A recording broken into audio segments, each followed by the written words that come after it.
this is amazing to me because, there's guys like my buddy, Joe Rogan, the biggest podcast out there. Like, I seen his path, but he already had a name. Yeah, like, people are he's either the Fear Factor guy, the comedian, the UFC guy. And news radio.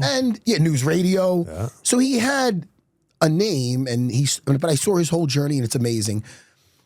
You are very interesting because, you didn't come from anything really. I want to know exactly where you came from and your childhood and all that stuff. But you didn't come from a sitcom, anything. I don't know. You're not a sports guy, or my background was broadcasting, and it dates back to me being 4 years old. And I remember getting a Fisher-Price tape recorder with a little microphone attached and an actual cassette tape. My parents still have these cassette tapes, and I would pretend to be the radio broadcasters that I heard on the radio. And obviously growing up in a suburb of Toronto, I loved the Blue Jays. So I would pretend to be the radio broadcasters. This is Blue Jays baseball on the air. And I was just obsessed with this idea of radio and television broadcasting. And this idea that you could talk into one of these things, a microphone, and tens of thousands, if not millions of people could hear this story. And at the core of broadcasting is storytelling. And I love that idea of storytelling. So that's where it began for me, with this hope, this dream of maybe one day I could tell stories on TV or on the radio. Like I wanted to be a TV host, or I wanted to be a broadcaster. That's so wild. I was so lucky that my high school had a communication studies class, which I didn't know what that meant. But someone was like, yeah, we make TV shows here. And I was like, what? I've been going to this school for 2 years and you're telling me there's a classroom that has a TV studio in it? And that's kind of where my journey began of like, I had this communication studies class in 11th grade. We would write and then shoot and then edit these TV segments. And then on Fridays, we would watch them and grade them amongst ourselves in the class. I ran for the vice president of my student council in high school because I knew that was the guy who got to do the morning announcements. And I treated it as my own like radio show, if you will. That's kind of where this whole thing began. I loved like get a mic in my hand, whether there's 2 people in the audience or 200 people. I love that you could like control what people were thinking and feeling by what you were saying into this thing. So this is something you didn't just stumble into this. This was something you wanted to do so as a kid, as 4 years old. That's so wild. Yeah. Okay. Man, did you succeed? I want to know, you said the broadcasting, you watching sports and stuff. Sure. Did you listen to any like the Howard Sterns, the Opie and Anthony's? Did they have that? Not a lot Toronto? of that in Canada. Oh man, yeah. I think Howard Stern was so on like close. the rock station, right right there. So close, but so far. You didn't. right? So you didn't listen to any of that. A little bit of like morning radio and stuff like that. Like obviously Howard Stern's a legend. Yeah, right? yeah, like, of course. Like I think one of the best interviewers too. Oh, no, the way great. that people open up to him, is crazy. Yeah, I like his early stuff. I thought he was crazy. At the time, he was it was groundbreaking what he was doing. Oh, yeah. As far as with the getting in trouble, getting fired from just pushing the envelope, right? Pushing it. Yeah. And now he just seems like he really is. He's older now too. You ever listen to Opie and Anthony? No. No, I don't think so. You didn't have. Do you have talk shows like that? Did you have radio? No. Do you have like talk shows like that? Yeah, but they were like the local radio DJs, right? Okay, because you didn't have shock jocks. A little bit. Like there was a radio station in Toronto, The Edge, 102.1 The Edge, and they had like familiar. their Canadian versions of that, but not in the same way that they would have it here. All right, so podcasting. What made you? All right, let's take it back even further. Sure. You were in school. You said you got involved with the broadcasting in school. Yeah, and then I remember there was a day when we had to pick our college major. Like we had to like apply for university or college, and I'm like, I don't know, I'm 17 years old, and you're basically being asked like, what do you want to do with the rest of your life? I'm like, well, that communication studies class was fun. I guess on this application, communication studies could be my major. So I went to Wilfrid Laurier University in Waterloo, Ontario for communication studies. You learn about a lot of, textbook stuff, but I wanted to like be in it, radio and TV. I wanted to be doing that stuff. And I remember in my senior year, I had this epiphany. I'm like, oh my God, I was having so much fun in college, right? Living with 4 of my best friends. I always joked that like, beer was the main focus and then like going to class was the other thing that we did. Yeah. I remember waking up in my senior year of college and being like, oh my God, we're going to graduate this year. And then when we graduate, we have to like work for, the rest of our lives. And like your entire focus is going to have to go into that job. And like that to me was a mind-blowing idea of like, that's 8 months away. Like the fun that we're having right now just abruptly will come to an end. And I reached out to every radio station and every TV station in my college town. And I just said, I'm passionate about broadcasting. Can I just come in and see how it's done in the real world? Could I volunteer? And like one radio station's like, sure, you can be part of our street team, hand some things out. There was a volunteer like run TV station, like a local community station, Rogers 20. They were like, sure, come in, run the cameras, run the audio board. You can do it all here. And then this one radio station said, like an intern, is that like? It was just basically a community run station, like volunteers, every different walk of life. You're not getting paid, but you're learning the trade. Right. And like, I was in there with people that were just in their 50s or 60s that loved broadcasting. I was in there with like high school students who had a passion for it. So I'm in there like making TV. And then this other radio station said, we don't take on volunteers, but how would you like a job? And I'm like, okay. So I got to work an audio board. I was a board operator there. And then when my shift ended, I would get on the mic and like read the news scripts from the day and like just get that real world experience. How'd that feel on the mic? It was cool. Like that was like well, you did it in school, but it's so different when you're in like an actual radio station and you've got the headphones on. You're like, oh, do I really sound like that? Really? Do I? Yeah. That was kind of where it began. And then when I graduated, I did the same type of thing to get an internship. Just reached out to everyone. I'm like, if I could get an internship, maybe that'll turn into a job.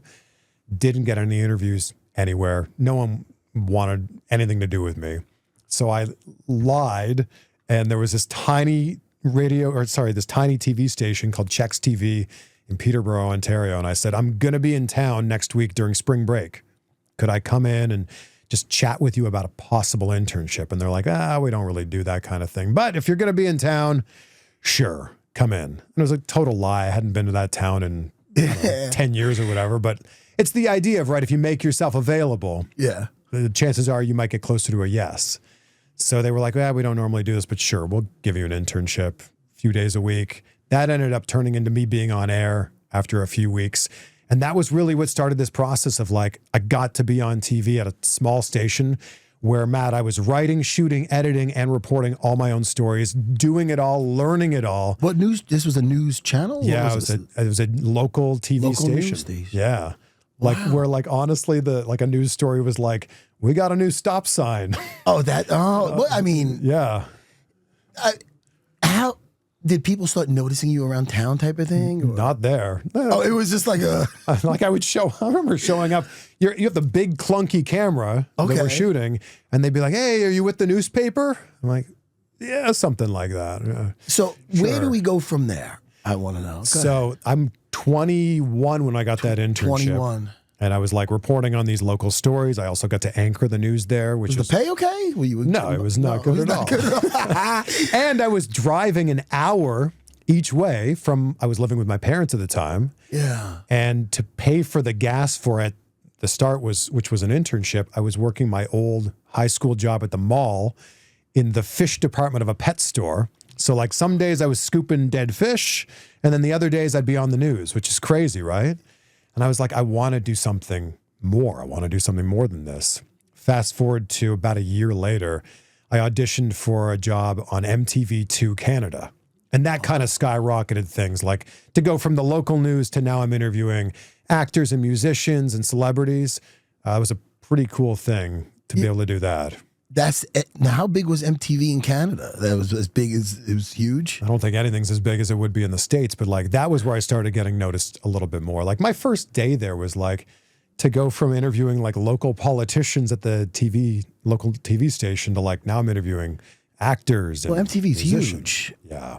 Did you feel like, not that this was the roof, but like I made it when you're on MTV? I mean, this is huge. It's MTV2 Canada, so right, there's some steps down on this, right? It's not MTV. It's MTV2 Canada, right? But it was a pretty cool thing to be able to, like, I was reviewing video games for my job. I was like going to concerts and like interviewing the the musicians afterwards. Like there were so many cool components of that job. You know, even when you were probably, even at the local news station, you were probably just doing what you loved. You probably already felt in a way that you made it. No? Absolutely. And I've always defined success in this way. If you can wake up excited for what you're going to do that day, and then at the end of the day, be proud of what you've accomplished, I think that nothing beats that. I remember before and I was living off private lessons and I was training. I was 23 to 24 and teaching for Henzo. And then I have a gig over at Columbia University that was paying like a jiu-jitsu course I teach. And I remember being like, at the end of the day, just being like, yo, from training, from teaching, I was loving life.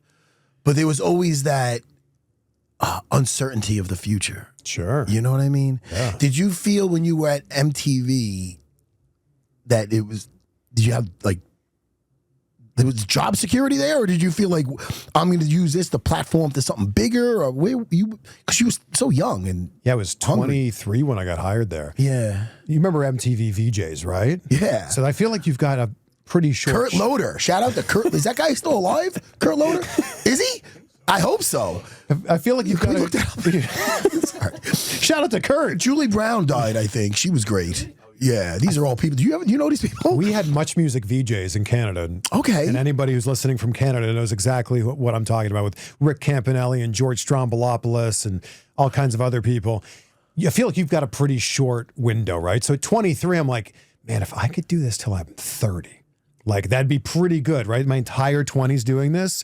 Well, needless to say, I was a year into it, and we were, what?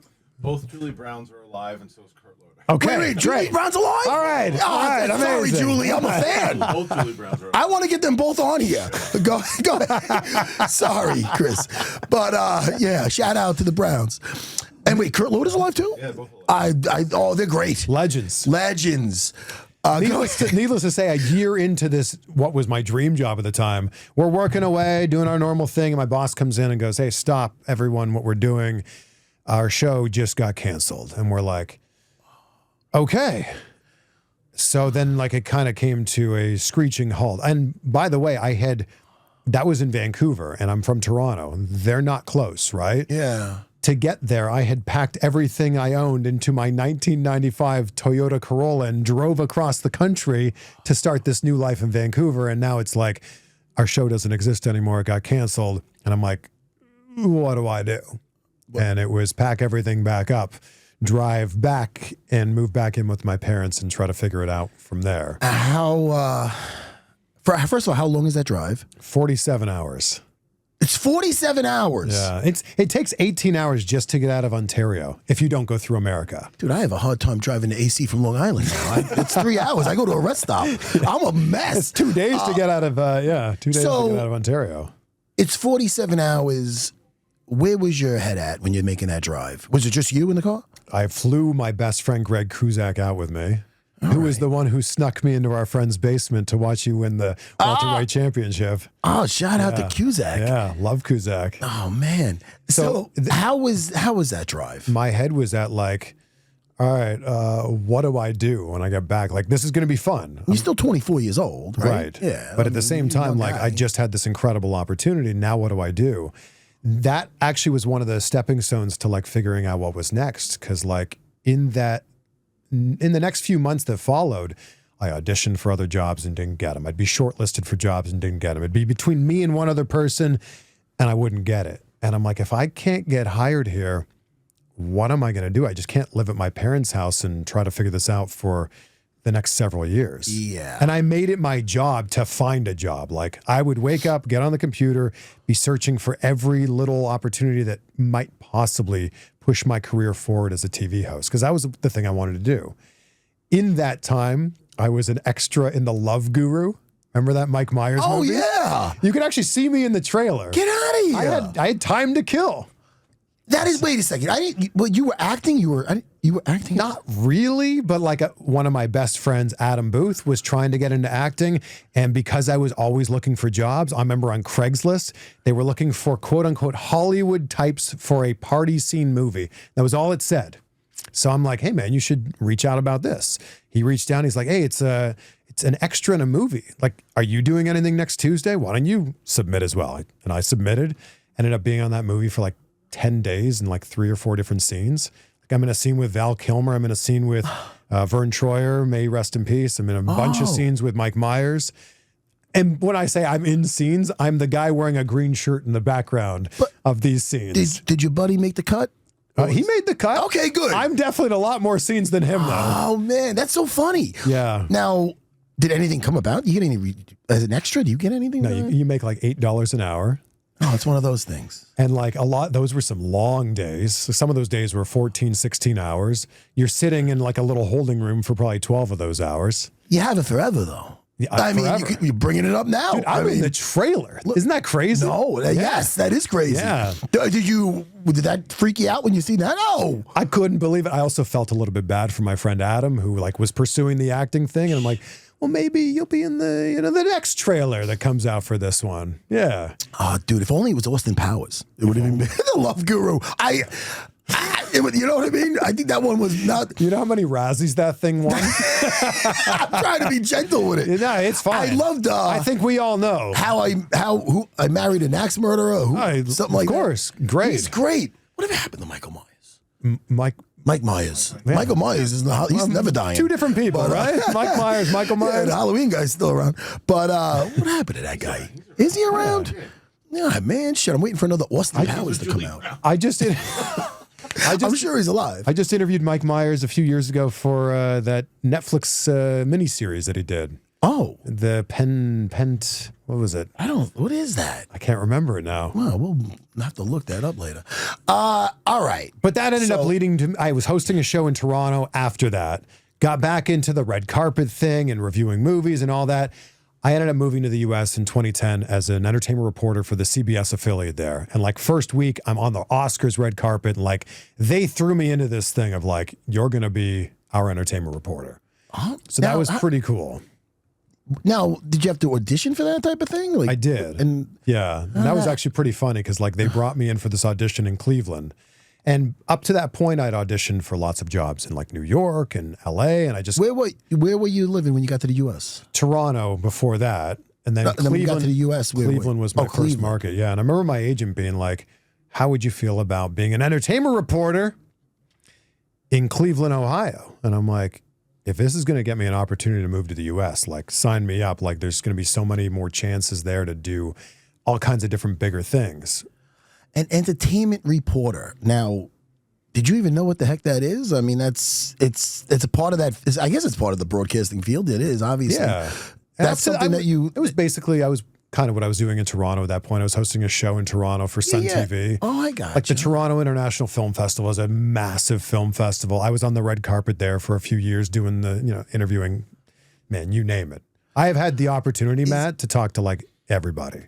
I've been looking at your stuff and I'm like, holy shit, man. But it's so you built your name up just slowly and surely.